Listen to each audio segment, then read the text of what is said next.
అందరికీ నమస్కారం. The news Telugu ground report 2025కి స్వాగతం. ఆంధ్రప్రదేశ్లో కూటమి ఏడాది పాలన తర్వాత రాష్ట్ర వ్యాప్తంగా ఉన్న రాజకీయ పరిస్థితి మీద క్షేత్రస్థాయిలో ఉన్న రిపోర్ట్ని అందించే ప్రయత్నం చేస్తున్నాం. ఇప్పటికే అనేక జిల్లాలు, పలు పార్లమెంట్ నియోజకవర్గాల వారీగా సంబంధించినటువంటి సమాచారం వీడియోల రూపంలో తెలియజేసాం.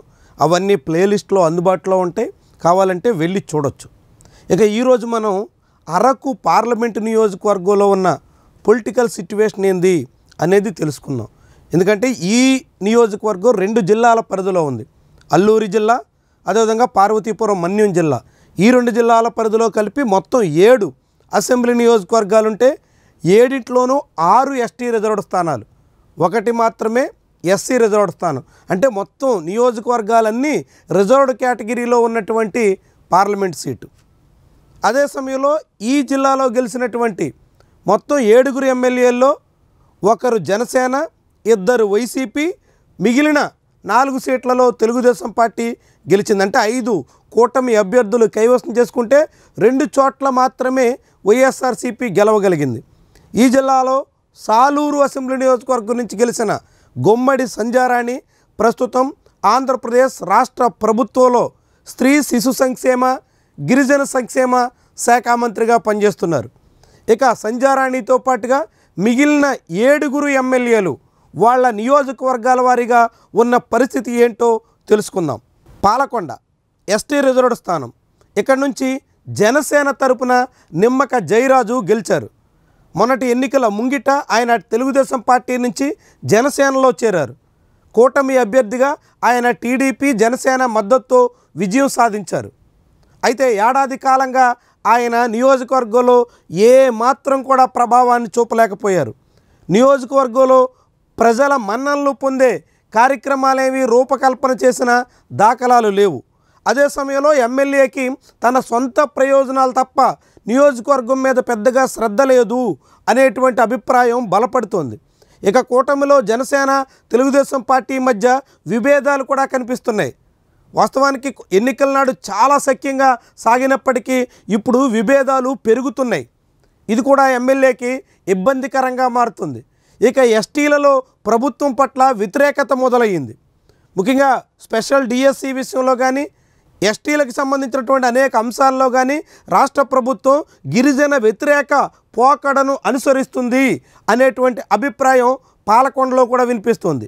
ఇవన్నీ నిమ్మక జయరాజుకి కష్టాలు కొని తెచ్చిపెట్టేలా కనిపిస్తున్నాయి.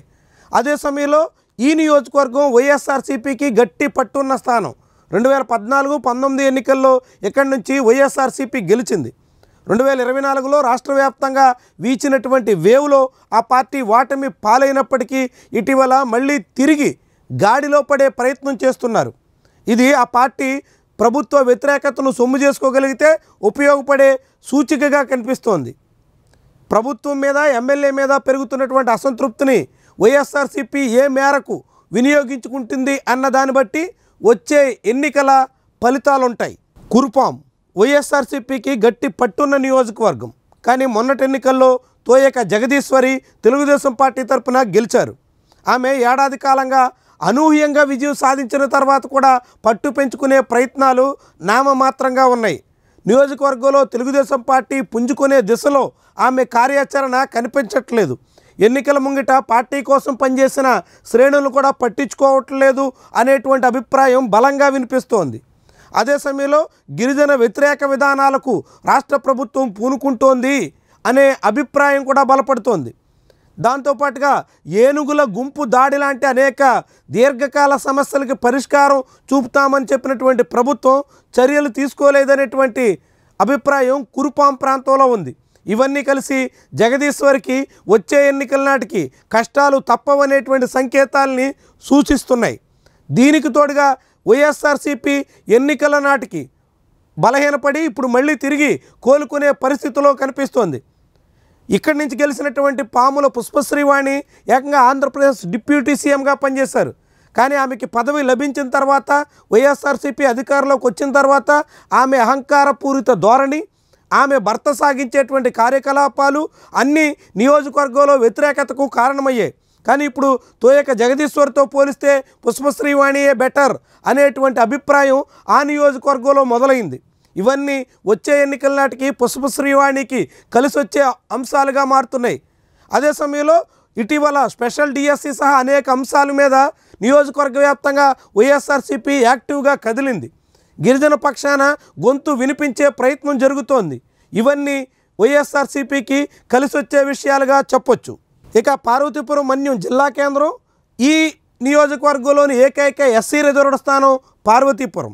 ఇక్కడ నుంచి బోనెల విజయచంద్ర పోటీ చేసిన తొలి ఎన్నికల్లోనే విజయం సాధించారు. ఎన్ఆర్ఐ కావడం, క్లీన్ ఇమేజ్ ఉండడం, ఫ్రెష్ లుక్తో ప్రజల్ని ఇట్టే ఆకర్షించేదానికి ప్రయత్నం చేయడం, ఆర్థికంగా స్థిరమైనటువంటి వ్యక్తి అనేటువంటి అభిప్రాయం కనిపించడం, ఇవన్నీ మొన్నటి ఎన్నికల్లో కలిసి వచ్చాయి.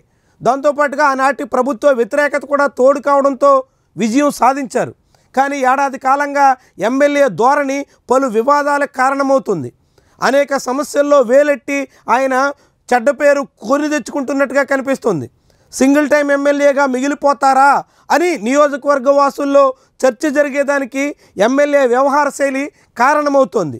ఇవన్నీ పార్వతీపురంలో తెలుగుదేశం పార్టీకి కష్టాలు తెచ్చే వ్యవహారంగా చెప్పేదానికి ఆస్కారం కనిపిస్తుంది. అదే సమయంలో ప్రభుత్వ వ్యతిరేకత కూడా మొదలవుతోంది. ఇక్కడ కొంత అసంతృప్తి స్పష్టంగా ఉంది. ఉద్యోగ ఉపాధ్యాయ వర్గాల్లో ఉన్నటువంటి వ్యతిరేకత ప్రస్ఫుటంగా కనిపిస్తోంది. మొన్నటి టీచర్ ఎమ్మెల్సీ ఎన్నికల్లో కూడా దాని ప్రభావం చాలా బాహాటంగా కనిపించింది. ఎమ్మెల్యే ఎంత ప్రయత్నించినా ఉపాధ్యాయ ఉద్యోగులంతా కూడా ప్రభుత్వానికి వ్యతిరేకంగా పనిచేసినటువంటి వైనం వెల్లడైంది. వీటితో పాటుగా వైఎస్ఆర్సీపీ ఇక్కడ కోలుకునే ప్రయత్నం కూడా చేస్తోంది. క్రమంగా కార్యాచరణకు పూనుకుంటోంది. తన పట్టు మళ్ళీ తిరిగి సాధించే దిశలో సాగుతోంది. మరి ఎంత మేరకు వైఎస్ఆర్సీపీ పుంజుకుంటుంది అన్న దాన్ని బట్టి పార్వతీపురం రాజకీయాలు వచ్చే ఎన్నికల నాటి ఫలితాలు ఆధారపడి ఉంటాయి. ఎమ్మెల్యే మాత్రం తన వ్యవహార శైలిని మార్చుకోకపోతే అది అనివార్యంగా వైఎస్ఆర్సీపీకి కలిసి వచ్చే అతిపెద్ద అడ్వాంటేజ్గా మారేదానికి ఆస్కారం కనిపిస్తోంది. ఇక రాష్ట్ర మంత్రి గుమ్మడి సంధ్యారాణి ప్రాతినిధ్యం వహిస్తున్న సాలూరు అసెంబ్లీ నియోజకవర్గం. మంత్రిగా ఆమె ఏడాది కాలం పూర్తి చేసుకున్నప్పటికీ తన సొంత నియోజకవర్గంలో ఏ మాత్రం పట్టు సాధించలేకపోతున్నారు. తన సొంత ఇమేజ్ పెంచుకునే ప్రయత్నం ఏది చేసిన దాఖలాలు లేవు. నియోజకవర్గంలో సంక్షేమంతో పాటుగా అభివృద్ధి కార్యక్రమాలకు కూడా పెద్దగా ప్రాధాన్యత ఇచ్చిన దాఖలాలు లేవు. కొటియా గ్రామాల సమస్య కూడా పరిష్కారం కాలేదు. నియోజకవర్గ కేంద్రానికి సంబంధించి సాలూరులో అనేక సమస్యలు పేరుకుపోతున్నా పట్టించుకున్న దాఖలాలు లేవు. ఇటీవల పవన్ కళ్యాణ్ పర్యటన కారణంగా మారుమూల గిరిజన గ్రామాలకు రోడ్డు సదుపాయం కొంత ప్రయత్నాలు జరుగుతున్నాయి. అవన్నీ కొలిక్కొస్తే గిరిజన గ్రామాల్లో కొన్ని సదుపాయాలు మెరుగుపరిచిన ఘనత మంత్రి ఖాతాలో చేరేదానికి ఆస్కారం ఉంటుంది. కానీ ఎమ్మెల్యే వ్యవహార శైలి, ఆమె అనుచరుల అవినీతి అక్రమ దందాలు అన్నీ కూడా నియోజకవర్గంలో తెలుగుదేశం పార్టీకి నష్టం చేకూర్చే అంశాలుగా కనిపిస్తున్నాయి. ఎన్నికల ముంగిట సంధ్యారాణి విజయం కోసం పనిచేసిన చాలామందిని పక్కన పెట్టేశారు అనేటువంటి అసంతృప్తి కూడా టీడీపీ నేతల్లో మొదలైంది. దీనికి తోడుగా ఇది వైఎస్ఆర్సీపీకి పట్టున్న స్థానం కావడంతో ఆ పార్టీ వేగంగా పుంజుకుంది. ఇటీవల అమ్మవారి జాతర సందర్భంగా కరెంటు కోతలు సహా అనేక సమస్యల మీద మంత్రిని ఎద్దేవా చేస్తూ సోషల్ మీడియాలో చాలా పెద్ద స్థాయిలో వీడియోలు వైరల్ అయ్యాయి. ఎమ్మెల్యే పూర్తిగా ప్రజా వ్యతిరేకతకు గురవుతున్నారు అనేటువంటి అభిప్రాయాన్ని కలిగించే దిశలో ఉన్నాయి. కరెంటు కోతలు సహా అనేక సమస్యలు నియోజకవర్గ కేంద్రంలో వెంటాడుతున్నాయి. ఇవన్నీ కూడా సాలూరులో తెలుగుదేశం పార్టీ వ్యతిరేకతకు కారణమవుతున్నాయి. వచ్చే ఎన్నికల నాటికి ఇక్కడ వైఎస్ఆర్సీపీ తిరిగి మళ్ళీ పుంజుకుంటుంది అనేటువంటి అభిప్రాయం సాలూరు వాసుల్లో మొదలైపోయింది. ఇక ఆ తర్వాత అరకు వ్యాలీ, ఇది వైఎస్ఆర్సీపీకి గట్టి పట్టున్న నియోజకవర్గం. వరుసగా 3 ఎన్నికల్లో కూడా ఆ పార్టీ హ్యాట్రిక్ విజయాలు సాధించింది. ఎమ్మెల్యే అభ్యర్థులు మారుతున్న వరుసగా వైఎస్ఆర్సీపీనే ఇక్కడ ఓటర్లు ఆదరిస్తున్నారు. ఎమ్మెల్యేగా ఇటీవల కాలంలో విపక్షంలో ఉండడంతో రేగం మత్స్యలింగం పెద్దగా ప్రభావితం చేసే కార్యక్రమాలకు పూనుకున్న దాఖలాలు లేవు. కానీ నియోజకవర్గ ప్రజలకు అందుబాటులో ఉంటున్నారు అనేటువంటి అభిప్రాయాన్ని కలిగించే ప్రయత్నం చేస్తున్నారు.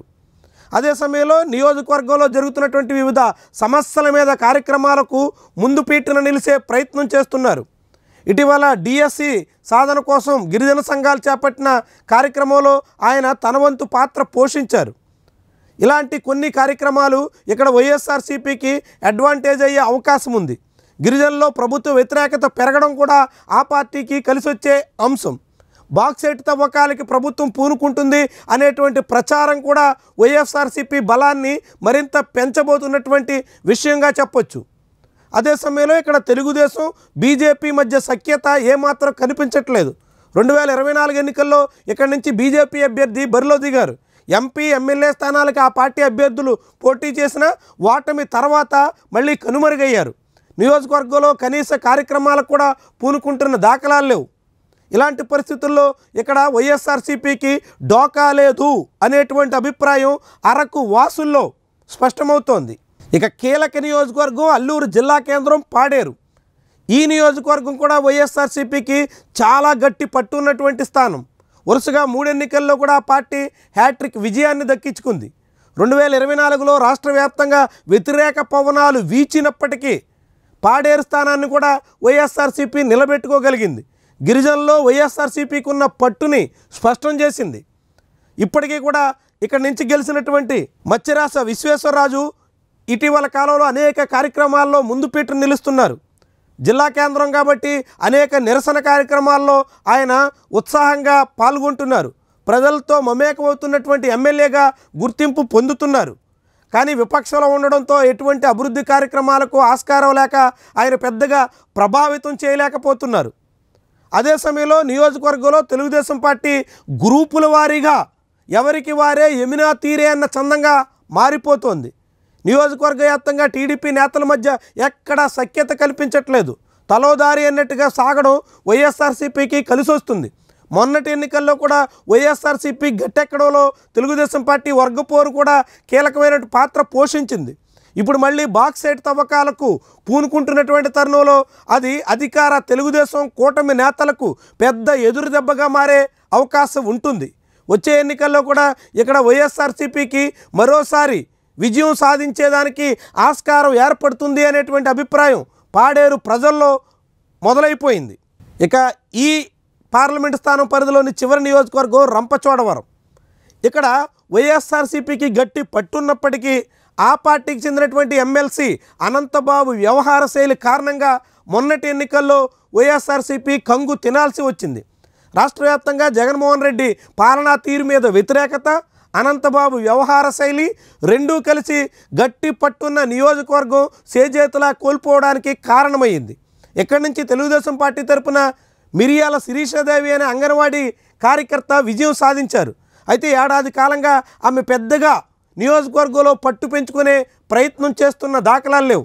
నియోజకవర్గ వాసుల్లో తనదైన ముద్రేసే ప్రయత్నం జరగడం లేదు. పైగా ఎమ్మెల్యే భర్త సాగిస్తున్నటువంటి వ్యవహారాలు నియోజకవర్గంలో టీడీపీకి ఇబ్బందులు తెచ్చిపెట్టేలా కనిపిస్తున్నాయి. నియోజకవర్గ వాసుల్లో అసంతృప్తికి కారణమవుతున్నాయి. వైఎస్ఆర్సీపీకి తెలుగుదేశం పార్టీకి పెద్ద తేడా లేదు అనేటువంటి అభిప్రాయం రావడానికి దోహదం చేస్తుంది. దీంతోపాటుగా పోలవరం నిర్వాసితుల సమస్యలు కొనసాగుతున్నటువంటి దశలో ప్రభుత్వ వ్యతిరేకత పెరుగుతోంది. పోలవరం నిర్వాసితులకి చంద్రబాబు ఇచ్చినటువంటి హామీలు నెరవేరకపోవడంతో రంపచోడవరం నియోజకవర్గంలో తెలుగుదేశం పార్టీకి పెద్ద ఎదురు దెబ్బగా మారేదానికి ఆస్కారం ఏర్పడుతుంది. బాక్సైట్ తవ్వకాలకు కూడా పూనుకుంటే ఇవన్నీ కలిసి పాలక కూటమికి పెద్ద సమస్యగా మారేందుకు అవకాశం ఉంటుంది. అదే సమయంలో ఇక్కడ వైఎస్ఆర్సీపీ పూర్తిగా కోలుకున్న దాఖలాలు లేవు. అనంతబాబు తీరు కారణంగా అనేక మంది వైఎస్ఆర్సీపీ నేతలు ఇంకా ముభావంగానే కనిపిస్తున్నారు. ఆయన పాత్ర పూర్తిగా ఈ నియోజకవర్గం నుంచి చెరిపేయాలి అని ఆ పార్టీ నేతలు కోరుతున్నారు. ఇక మాజీ ఎమ్మెల్యే ధనలక్ష్మి కొంత మేరకు కదిలే ప్రయత్నం చేస్తున్నారు. అడపాదడపా కొన్ని కార్యక్రమాల నిర్వహణకు పూనుకున్నప్పటికీ పెద్దగా ప్రజల్లో కదలిక తెచ్చేదానికి ప్రయత్నం చేసిన దాఖలాలు లేవు. దాంతో ఇక్కడ వైఎస్ఆర్సీపీ ఏ మేరకు పుంజుకుంటుంది, ప్రభుత్వ వ్యతిరేకతను ఎంతవరకు ఉపయోగించుకుంటుంది అన్నది వచ్చే ఎన్నికల ఫలితాలని నిర్దేశిస్తుంది. మొత్తంగా చూస్తే అరకు పార్లమెంటు పరిధిలోని 7 అసెంబ్లీ స్థానాలకు గాను ఇప్పటి పరిస్థితిని బట్టి దాదాపు 5 స్థానాల్లో కూటమి అభ్యర్థులకు కష్టకాలం దాపురించినట్టుగా కనిపిస్తుంది. ఇక మిగిలిన 2 స్థానాల్లో కూడా వైఎస్ఆర్సీపీ పుంజుకోవడం మీదే వచ్చే ఎన్నికల ఫలితాలు ఆధారపడి ఉంటాయి. ప్రజా వ్యతిరేకతను, ప్రభుత్వ వ్యతిరేకతను వైఎస్ఆర్సీపీ వినియోగించుకోగలిగితే మళ్ళీ 2019 నాటి ఫలితాలు పునరావృతమైన ఆశ్చర్యపడాల్సిన పని లేదు అనేటువంటి అభిప్రాయం అరకు వాసుల్లో వినిపిస్తోంది. 7కి 7 కైవసం చేసుకునేటువంటి దిశలో ఆ పార్టీ సాగేదానికి అనేక సమీకరణాలు ఉపయోగపడేలా కనిపిస్తున్నాయి. మరి ఎంత మేరకు ఉపయోగించుకుంటారు, ఏ దిశలో ఫలితాలు ఉంటాయి అన్నది రాబోయే రోజుల్లో తేలేటువంటి అంశం. ఇది ఈరోజు గ్రౌండ్ రిపోర్ట్. వీడియో నచ్చితే లైక్ చేయండి, కామెంట్ రాయడం మర్చిపోకండి. దాంతోపాటుగా ఛానల్ని సబ్స్క్రైబ్ చేయండి. Thank you very much for watching.